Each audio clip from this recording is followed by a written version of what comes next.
One of the most frequently asked questions about reverse mortgages is, how does it differ from a traditional mortgage? With a traditional mortgage, you make your payments each month, slowly chipping away at the loan balance a little bit at a time. But with a reverse mortgage, monthly principal and interest payments are not required, so the balance goes up over time. To better understand how a reverse mortgage works, let's look at a typical scenario. Bob takes out a reverse mortgage for 50% or less of the value of his home, and in the process, gains home appreciation averaging 3 to 4%. That means that his home equity is increasing, even though he's not making monthly principal and interest payments.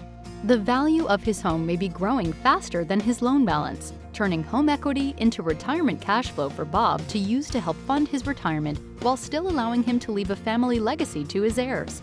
He can use those funds to renovate his home, fund a grandchild's education, purchase a new car, or improve his retirement lifestyle.